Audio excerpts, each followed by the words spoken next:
Oregon is renowned for high quality winemaking and wine growing. Primarily, the regions in Oregon wine growing are really focused around river valleys and foothills of mountain hillsides.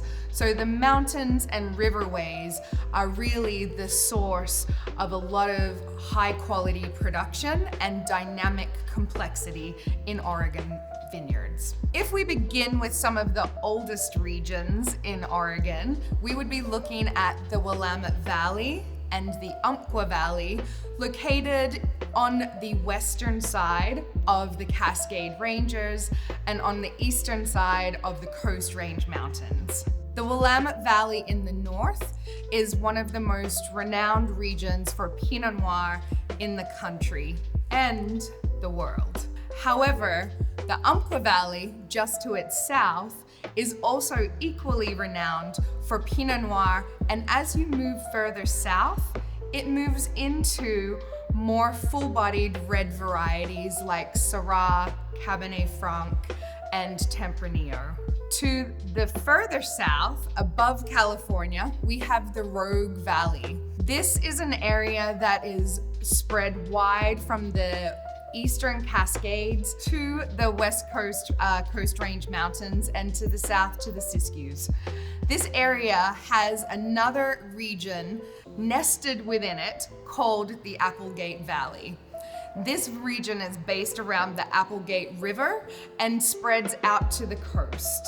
This area is most renowned for high quality full-bodied red wines made from grape varieties of Cabernet Sauvignon, Cabernet Franc, Merlot, and the Rhone varieties, Syrah and Grenache. However, that's not to say that Pinot Noir isn't grown in this area, along with Chardonnay and other white varieties. These are just planted closer to the rivers where the vineyards are cooler and at the higher elevations in high vineyards.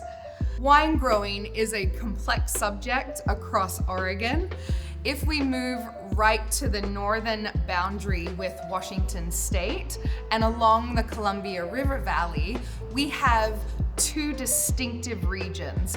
One that is closer to the coast, called the Columbia Gorge AVA, and this AVA grows a world of wine in just about 45 miles from east to west. On the western front, you're really focused on those Burgundian varieties that are so at home in the Willamette Valley, like Pinot Noir, Chardonnay, and Pinot Gris. And then as you move further east, the climate gets drier and warmer, noticeably so, and you start to move into the Rhone varieties of Syrah and Grenache and Viognier, and then even into Spanish varieties like Mencia and Tempranillo and Albarino. Moving further east still, we start to come into bigger full-bodied reds, the Cabernet Sauvignon, Cabernet Franc family, and even Sauvignon Blancs. As we move all the way to the eastern side of the state, we have the Walla Walla Valley, which, along with the Columbia Gorge, is actually a shared AVA with Washington State. And the Walla Walla Valley crosses both state borders so that you will often see wines with Walla Walla Valley on wine labels that are both registered with Washington State designations and Oregon State designations. This area is the hottest and warmest and most extreme growing environment found in Oregon.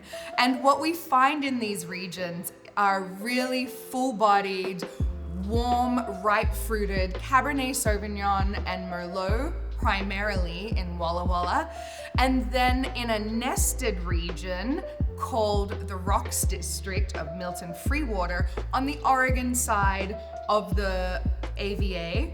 We have AVA that is really becoming renowned for very distinctive, high quality Syrah and Grenache.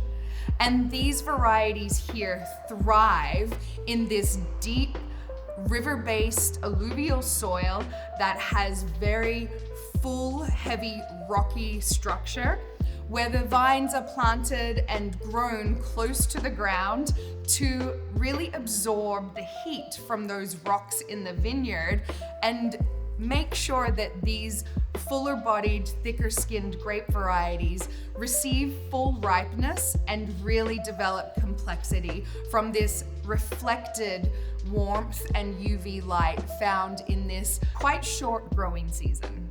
So these rocks in Milton Freewater are quite unique, and in fact, this is one of the smallest AVAs in the US, and it is one of the only AVAs in the US that is built and defined around an entire soil series, those Milton Freewater rocks that were deposited millennia ago by the floods of the Missoula floods, but also primarily from the shifting Walla Walla River, which in the past would have been this basin for all of these vineyards. It's an incredibly complex and interesting region and one of the smallest. So the wines are very rare and rarely make it outside of the mailing lists of the wineries in the region or the high-end restaurants around the US. Seek them out if you can.